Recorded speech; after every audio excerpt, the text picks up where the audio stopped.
Pour le chapitre numéro 4, qui porte sur la dérivation locale, nous avons dans un premier temps besoin de rappeler certaines choses sur les fonctions affines. On en a besoin. Il faut maîtriser les fonctions affines afin de bien comprendre la dérivation locale.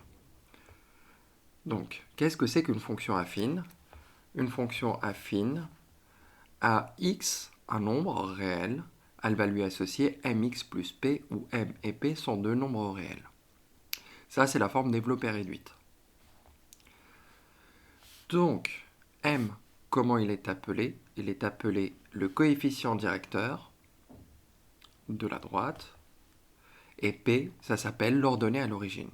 Je rappelle qu'une fonction affine, sa représentation graphique va être une droite. Ici, nous avons des fonctions affines. Il s'agirait d'identifier m et p. Pour la première, la fonction f, qui a x associé 3x plus 4, on a bien une fonction affine, où m est égal à 3 et p est égal à 4. Ici, le coefficient directeur, c'est 1x, et l'ordonnée à l'origine, c'est moins 1. Pour la fonction h, qui a x associé moins x plus 2, le coefficient directeur, c'est moins 1, et l'ordonnée à l'origine, c'est 2. Pour la fonction j, qui a x associé moins 8x, le coefficient, c'est moins 8, et l'ordonnée à l'origine, c'est 0. En fait, c'est moins 8x plus 0. Ici, on associe à x moins 3. Quel est le coefficient directeur? C'est 0, puisque x n'apparaît aucune fois, 0 fois, et l'ordonnée à l'origine, c'est moins 3, parce que c'est 0x moins 3. Propriété. Si f est une fonction affine définie par f qui a x associé à x plus b, d'ailleurs c'est mx plus p, ça ne change rien, mais... Donc là, la droite, elle a pour équation y égale mx plus p. Donc là, c'est mx plus p, donc il va falloir que je modifie mx plus p. Donc, mx plus p, donc y, je vous rappelle, pour une courbe représentative, y, c'est l'image de x. Ici, l'ordonnée à l'origine, c'est moins 1, le coefficient directeur, c'est 1. Comment on fait pour pour représenter cela? Donc, sachant que l'ordonnée à l'origine, c'est moins 1, je viens placer le point qui, sur l'axe des ordonnées, l'ordonnée à l'origine, axe des ordonnées, c'est moins 1. Une fois qu'on a ça, je fais un pas vers la droite et je regarde le coefficient directeur, c'est 1. Ça veut dire que là, il va falloir que je monte d'un carreau, d'une unité. Voilà. Donc, j'ai 2 points de la droite et il ne me reste plus qu'à tracer la droite. Je vais la tracer en vert. Hop. Que voici. Ça, c'est la courbe représentative de la fonction g. La fonction h, qui a x associé moins x plus 2.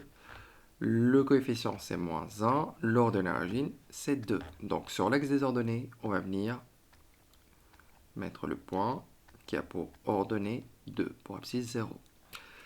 Donc là, le coefficient directeur, sachant que c'est moins 1, quand je fais une unité vers la droite, il va falloir que je descende d'une unité. Et voilà, donc là, il ne me reste plus qu'à tracer la droite qui passe par ces 2 points. Et ceci n'est rien d'autre que la courbe représentative de la fonction h. C'est une fonction affine, sa représentation graphique est une droite. Ici, le coefficient directeur, c'est 0. L'ordonnée à l'origine, c'est moins 3. L'ordonnée, moins 3.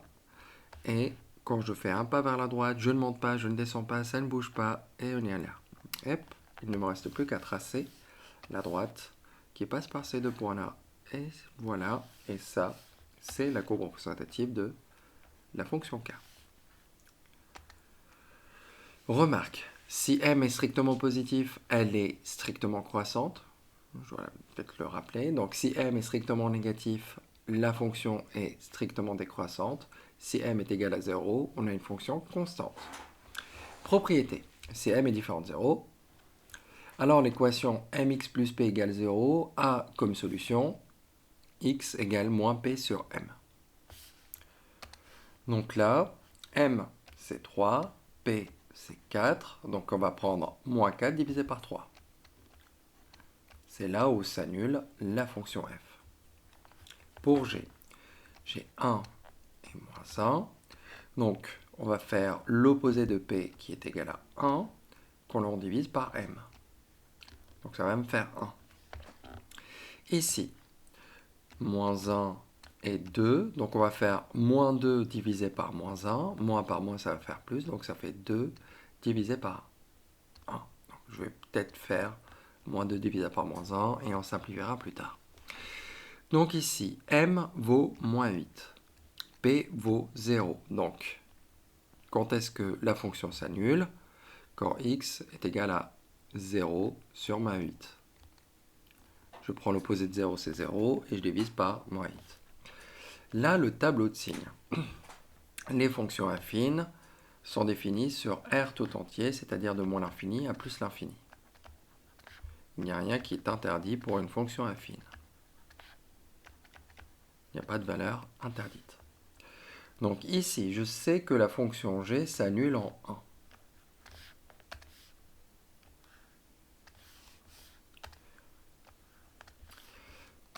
La valeur de m, on va me dire, donc là, m, je rappelle que m c'est 1, c'est positif, strictement positif, donc ça va être strictement croissant. Donc elle va être positive après, négative avant. Elle est croissante, donc négative avant, positive après. Pour la fonction h, je sais qu'elle s'annule en, donc je vais regarder h, moins 2 sur moins 1, c'est-à-dire 2 sur 1, c'est-à-dire 2. Elle s'annule en 2. Tic, tic, tic. Voilà. M, sachant qu'il est négatif, qui est moins 1, c'est strictement négatif. Donc ça va être une droite qui descend, donc elle va être positive avant, négative après. Pour K, alors c'est le cas un peu particulier, c'est que l'on a M qui vaut 0. Et donc là, on a une fonction qui est constante. Donc, qui vaut toujours moins 3. Moins 3 est comment? Il est négatif.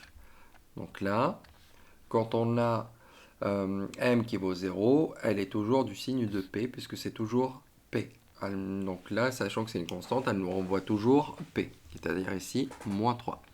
Donc là, voici les tableaux de signes. Maintenant, on va tracer. Donc comment on fait pour tracer une droite quand on a un point et le coefficient directeur? Donc on vient placer le point. Donc ici, le point A, il a pour coordonnées 1, moins 1. J'ai placé le point A. Le coefficient directeur est 2, donc je fais un pas vers la droite, je monte de 2. Je place mon point. Je viens ici. Et je trace la droite qui passe par ces deux points. Alors, par ici. Et donc ça, c'est la droite qu'on nous demande de tracer. Pour B, on a moins 4, 2. Ici, ça, c'est le point B. Le coefficient directeur est moins 1, donc je fais un pas vers la droite, je descends de 1, et je trace la droite qui passe par ces deux points. Et pour la dernière droite, on va placer le point C qui a pour coordonnées 3, 2. 3 en abscisse, 2 en ordonnée. Donc ça, c'est le point C. Et le coefficient directeur, sachant qu'il est nul, si je fais un pas vers la droite, on ne bouge pas, ça sera là. Donc, hop, je trace la droite qui passe par C, qui a pour un coefficient directeur qui est égal à 0. Je place le point, je fais un pas vers la droite, je monte, je descends. Quand c'est positif, je monte. Quand c'est négatif, je descends. Quand c'est nul, je ne bouge pas. Alors, là, on va lire graphiquement. Le plus facile à lire, c'est la valeur de P, l'ordonnée à l'origine. Donc là, j'ai inversé les deux, donc il faut faire attention. L'ordonnée à l'origine, moins 2.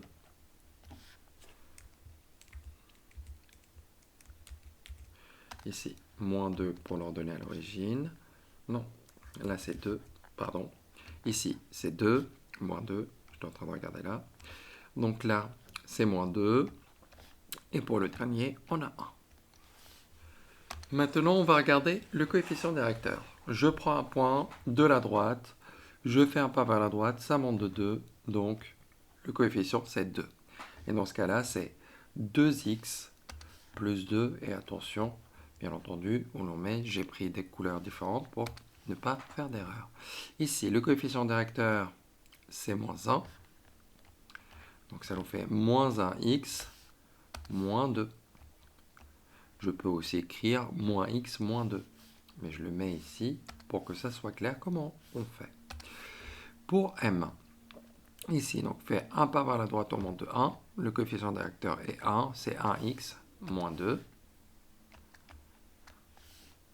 Pour l'équation réduite, y égale 1x moins 2. Et enfin, le coefficient directeur ici est égal à 2. Donc, ça va être y égale 2x plus 1.